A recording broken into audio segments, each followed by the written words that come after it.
श्री गणेशाय नमः। आप देख रहे हैं केवल ज्योतिष ज्ञान, हर समस्या का समाधान। आप सभी का इस कार्यक्रम में हार्दिक स्वागत है, अभिनंदन है। हम उपस्थित हैं आपके समक्ष कर्क लव राशि के बारे में, जो सूर्य का राशि परिवर्तन 14 जनवरी से होगा और 13 फरवरी 2022 तक सूर्य मकर राशि में रहेंगे। ये स्थितियाँ कर्क राशि वालों के लिए कैसी रहेगी, आपका लव लाइफ, आपका प्रेम जीवन इस समय में कैसा रहेगा। मित्रों, इसी दिन मकर संक्रांति भी है, उसकी भी आपको बहुत सारी शुभकामनाएं। इसी दिन वसंत ऋतु भी प्रारंभ हो जाएगी और मलमास या खरमास समाप्त हो जाएंगे और आगे का समय आपके लिए मांगलिक रहेगा, शुभ रहेगा। कोई भी काम आप बेफिक्र होकर के कर सकते हैं। कोई भी शुभ काम, मांगलिक काम आप बिना सोचे समझे कर सकते हैं। कोई दिक्कत, कोई समस्या उसमें नहीं रहेगी, क्योंकि सूर्य उत्तरायण में आ जाएंगे। और आपको मालूम है कि इस सूर्य का उत्तरायण में आना महाभारत से भी इसका बहुत बड़ा नाता है। थोड़ी सी मैं कहानी महाभारत की बताना चाहूँगा, उसके बाद आपका लव राशि जो कर्क वालों की रहेगी वो बताएंगे कि कैसा आपका प्रेम जीवन इस समय में रहेगा। लेकिन ये कहानी आपके लिए सुनना बहुत ज़रूरी है, अच्छा लगेगा आपको। मित्रों, जब महाभारत का युद्ध चल रहा था, 18 दिनों तक महाभारत का युद्ध चला। 10 दिनों तक पितामह भीष्म ने कौरवों की ओर से युद्ध लड़ा और पितामह भीष्म को अर्जुन ने शिखंडी को ढाल बना करके बाणों से छल्ली कर दिया और बाणों की जो वर्षा अर्जुन की ओर से हुई पितामह भीष्म पर, उससे पितामह अपने रथ से गिर करके धरती पर गिर गए। और उसके बाद पितामह भीष्म चाहते थे कि उनका मृत्यु, उनका वो प्राण तब त्यागेंगे जब सूर्य उत्तरायण में होंगे, क्योंकि सूर्य आज उत्तरायण में जाएंगे। इसीलिए मैंने ये कहानी आपको बताई। तो उस समय फिर 58 दिनों तक बाणों की शैया पर पितामह भीष्म रहे और उसके बाद जब 58 दिन हो गए तो उसके बाद सूर्य उत्तरायण में आए। तब पितामह भीष्म ने अपने प्राणों को त्यागा, क्योंकि पितामह भीष्म के पास इच्छा मृत्यु का वरदान था। इसीलिए वो अपनी इच्छा के बिना कभी भी मृत्यु को प्राप्त नहीं हो सकते थे। ऐसे में उन्होंने 58 दिनों के बाद जब सूर्य उत्तरायण में आए तो तब चाहा कि अब उन्हें ईश्वर के चरणों में जाना चाहिए। तब वे अपने प्राणों को त्यागे और मृत्यु को प्राप्त हुए। तो मित्रों, ये एक छोटी सी कहानी थी आपको महाभारत के बारे में बताना, क्योंकि सूर्य का हमारे जीवन में क्या महत्व है। सूर्य प्रकाश के देवता हैं, सूर्य ओज के देवता हैं।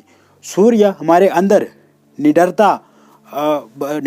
बनाते हैं, हमें उत्साहित बनाते हैं, जोश हमारे भीतर भरते हैं, पराक्रम, साहस हमारे भीतर पैदा करते हैं। अस्थियों के कारक हैं सूर्यदेव। राजनीति में राजा का कारक सूर्यदेव हैं। सरकार से जितने भी जुड़े हुए कामकाज, ये पूरी सरकार सूर्य इसके कारक हैं। कहीं ना कहीं जो एडमिनिस्ट्रेटर हैं, एडमिनिस्ट्रेशन पूरा का पूरा ये सूर्य के अधीन आता है। तो मित्रों, क्योंकि सूर्य का ही हमारे जीवन में बहुत बड़ा महत्वपूर्ण योगदान है। बिना सूर्य के पूरा ब्रह्मांड, पूरी सृष्टि अधूरी है। और सूर्य है तो जगत है, सूर्य है तो सब कुछ है, सूर्य है तो सब संभव है। अगर सूर्य नहीं है तो असंभव है, निराधार है, उसका कोई आधार नहीं है इस जगत का। इसीलिए सूर्य का भी हमारे जीवन में बहुत बड़ा महत्वपूर्ण योगदान रहता है। तो कहीं ना कहीं कर्क लव राशि वालों के लिए भी इस बार जो स्थितियां उत्पन्न हो रही हैं, जो स्थितियां बन रही है, जिन स्थितियों का निर्माण हो रहा है, तो वो आपके पक्ष में ही रहेगा।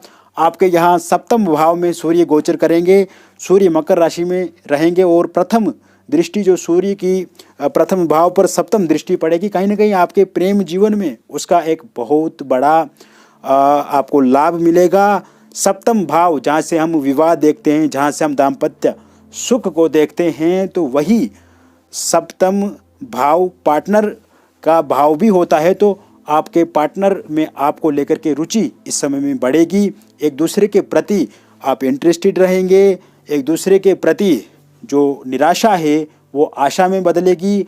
एक दूसरे के प्रति आप सकारात्मकता अनुभव करेंगे और साथ ही साथ में इस समय में आप एक दूसरे के करीब आएंगे, निकट आएंगे, एक दूसरे के साथ जुड़ेंगे। ये स्थितियां भी इस समय में सूर्य देव दर्शा रहे हैं।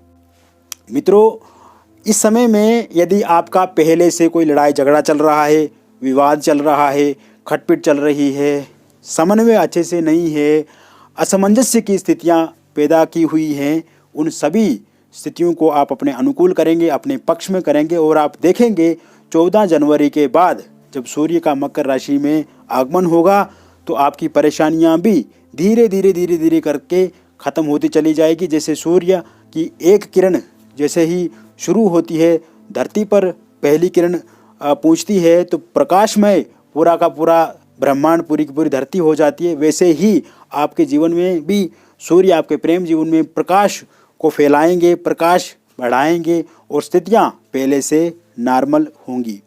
इसके अतिरिक्त ये समय में मित्रों आपके प्रेमी या प्रेमिका के साथ बातचीत पहले से बढ़ सकती है, चाहे वो व्हाट्सएप माध्यम हो, सोशल मीडिया की कोई भी सोशल मीडिया की ऐप है या किसी भी सोशल मीडिया के साइट्स के द्वारा आपकी बातचीत पहले से बढ़ेगी।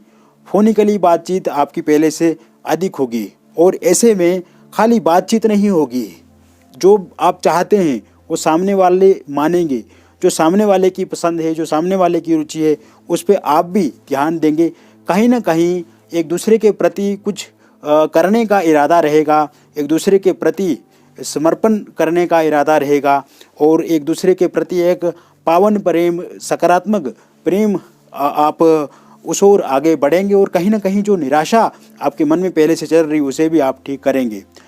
हालांकि इस समय में भी आपको थर्ड पार्टी दिक्कत दे सकती है, तीसरे इंसान के कारण से आपके प्रेम जीवन में थोड़ा उतार चढ़ाव आ सकता है या एक दूसरे पे आप फिर से गुस्सा कर सकते हैं या किसी कन्फ्यूजन के कारण से, किसी मिसअंडरस्टैंडिंग की वजह से या तीसरी पार्टी का गलत गाइड करना कहीं ना कहीं ये एक निराशा आपके जीवन में ला सकता है। लेकिन इससे आपको बचने का प्रयास करना है। जितना आप बचेंगे, जितना आप अपनी बातों को किसी तीसरे व्यक्ति से शेयर करने से बचेंगे, उतना ही आपके लिए ये लाभदायक रहेगा और ये समय बहुत ही बेहतर रहेगा। इस समय में मित्रों आपको ध्यान रखना है कि राहु की जो दृष्टि है आपके पंचम भाव पर पड़ रही है। राहु की सप्तम दृष्टि आपके पंचम भाव पर पड़ रही है, तो ऐसे में कहीं ना कहीं आपको एक दूसरे पे विश्वास बना करके आगे बढ़ना है। अटूट विश्वास आपको एक दूसरे पे रखना है। जितना आप विश्वास रखेंगे, जितना आप भरोसा रखेंगे, वो आपके लिए बहुत अच्छा रहेगा, क्योंकि राहु यहाँ पे भ्रम को पैदा करते हैं, राहु यहाँ पे अपवाद को पैदा करते हैं, राहु यहाँ पे विपरीत स्थितियाँ बनाने का काम करेंगे। तो यहाँ पे किसी तीसरे व्यक्ति के कारण, जैसे मान लीजिए कि आप किसी से प्रेम करते हैं और उस इंसान को कोई तीसरा इंसान व्हाट्सएप पे या फ़ोन कॉल करके आपके बारे में गलत जानकारी दे दे, तो यहाँ से बात जो है वो बिगड़ सकती है। तो अपने पार्टनर को इस प्रकार से आपको समझाना है, वो आपको इस प्रकार से समझेंगे भी, तो कहीं ना कहीं यहाँ पे मिसकम्युनिकेशन हो सकता है, यानी कि एक कम्युनिकेशन में भ्रांति पैदा की जा सकती है और वो किसके द्वारा? तीसरे व्यक्ति के द्वारा या तीसरे इंसान के द्वारा, तीसरी पार्टी के द्वारा। क्यों? क्योंकि राहु की दृष्टि जो है वो पंचम भाव पर पड़ रही है और राहु कम्युनिकेशन के कारक हैं, अफवाहों के कारक हैं। तो कहीं ना कहीं अफवाहों के कारण से यहाँ पे वाद विवाद वाली स्थितियाँ भी बनती नजर आ रही है, किंतु यहाँ पे समझदारी अगर आप दिखाएंगे तो आपको एक दूसरे पे विश्वास बना रहेगा, विश्वास में बढ़ोतरी होगी और कहीं ना कहीं जो भी तीसरी पार्टी है उसका जो ये गलत काम करने का जो नज़रिया होगा वो भी बदलेगा और साथ ही साथ में वो समझेंगे जो वो कर रहे हैं वो उनके लिए गलत है और कहीं ना कहीं इससे आपके साथी को भी कोई फ़र्क नहीं पड़ेगा। मित्रों, इसके अलावा इस समय में आपका विवाह, यदि आप चाहते हैं कि आपका प्रेम विवाह हो तो स्थितियां आपके अनुकूल हैं, आपके पक्ष में हैं। आप ज़रूर प्रेम विवाह इस समय में कर सकते हैं। यदि आपके घर वाले नहीं मान रहे हैं, परिवारजन नहीं मान रहे हैं, तो इस समय में बातचीत करके आपको ज़रूर उनसे सहमति मिल सकती है। या इंटरकास्ट लव मैरिज करने को लेकर के दिक्कत आ रही है या इंटर रिलीजियस मैरिज करने को दिक्कत आ रही है, तो इस समय में आपको उनके साथ संपर्क साधना है जो लोग नहीं मान रहे हैं, क्योंकि योग बहुत अच्छे बने हुए हैं। बातचीत करके इस समस्या का समाधान आपको मिल सकता है और इस समय में आपका प्रेम विवाह भी ज़रूर होगा। मित्रों, इसके अतिरिक्त अगर पहले से आपके जीवन में कोई था या थी, ब्रेकअप हो गया, अलगाव वाली स्थितियां हो गई, सेपरेशन हो गया, या आप बिल्कुल अलग थलग हो गए, कहीं ना कहीं इस समय में दोबारा आप फिर से एक दूसरे के साथ मिल सकते हैं, फिर एक दूसरे के साथ बातचीत आपकी हो सकती है। और यहाँ पे जिनके साथ आप पहले रहते थे या जिनके साथ आप बातचीत करते थे, जिनके साथ आप रिलेशन में पहले थे, वो फिर से आपके जीवन में आ सकते हैं। ऐसी संभावनाएं भी पूर्ण रूप से बनती नज़र आ रही हैं, क्योंकि जो एक्स आपके रहे हैं या रही हैं, तो कहीं ना कहीं वो आपको इस समय में ज़रूर याद करेंगे, आपके बारे में उनके मन में ख्याल आएगा। पहले के जो मोमेंट्स आपके जीवन के हुए हैं या बहुत सारी जो मेमोरीज़ हैं, जो याददाश्त पहले की है, आपके साथ जो फ़ोटो वगैरह या बहुत सारी चीज़ें हैं जो आप एक दूसरे के साथ पहले किए हुए हैं, तो कहीं ना कहीं उनकी याद उनके मन में फिर से आ सकती है और आपके प्रति फिर से वो सजग हो सकते हैं, आपके प्रति फिर से उनके मन में प्रेम आ सकता है और दोबारा बातचीत करने की वो इच्छा जाहिर कर सकते हैं, आपको बता सकते हैं। तो मित्रों, ये था आपका लव राशि कर्क के बारे में मैंने बताया, सूर्य का राशि परिवर्तन और किस प्रकार से आपको लाभ मिलेगा। ये स्थितियाँ तो पूर्ण रूप से अनुकूल है, 99% समय आपके फेवर में रहेगा, आपके पक्ष में रहेगा। बस छोटी छोटी बातों से बचने की आवश्यकता आपको रहेगी। मिसअंडरस्टैंडिंग नहीं होनी चाहिए, ओरल कम्युनिकेशन जो है आपका, उसमें गड़बड़ नहीं होनी चाहिए, एक दूसरे को समझने की आवश्यकता रहती है, बाकी कुछ नहीं है। सब कुछ सुचारू रूप से सही तरीके से चलेगा, क्योंकि स्थितियाँ पूर्णतः आपके पक्ष में हैं, इसमें लाभ आपको मिलेगा। बाकी मित्रों, मैं यहाँ पे आपको बता देना चाहता हूँ, यदि आप भी इस किसी समस्या से परेशान हैं, ये चाहे आपका लव लाइफ है या किसी और समस्या में उलझे हुए हैं, तो आप हमसे भी संपर्क करके अपनी समस्या का निदान प्राप्त कर सकते हैं। इसके लिए आप अपॉइंटमेंट ले करके दिए गए नंबर पर बात करके हमसे अपनी पत्रिका का विश्लेषण करवा सकते हैं। आपके पास date of birth, time of birth, place of birth यदि है तो आप हमें भेज सकते हैं, अगर नहीं है तो भी कोई बात नहीं, आप अपनी हस्तरेखाओं का फ़ोटो हमें भेज करके या अपना फेस रीड भी हमसे करवा सकते हैं। तो कहीं ना कहीं जो समस्याएं हैं आपके जीवन में क्यों आई हैं, आपके कर्म अच्छे हैं, आपकी सोच विचार आचरण शिष्टाचार सब कुछ बेहतर है, किंतु फिर भी आपको अच्छे परिणाम नहीं मिल रहे हैं जीवन में, तो मित्रों इसके लिए ग्रहों को बारीकी से जब हम उसका एनालाइज करते हैं, डीपली ग्रहों को देखते हैं, तो इससे हम जान पाते हैं कि हमारे जीवन में आखिर क्या समस्या है जिस कारण से हमें समाधान नहीं मिल पा रहा है। तो जब आप हमसे संपर्क करेंगे अपनी समस्या को लेकर के, तो हम उसका गहन अध्ययन करके आपका डीपली एनालिसिस करके आपको बताएंगे। और इसके लिए बिल्कुल छोटा सा अमाउंट है, आपको अपॉइंटमेंट लेना है, कोई उसमें बड़ा अमाउंट नहीं है, हर व्यक्ति की पहुंच में है, हर व्यक्ति आसानी से फीस पे कर सकता है, कोई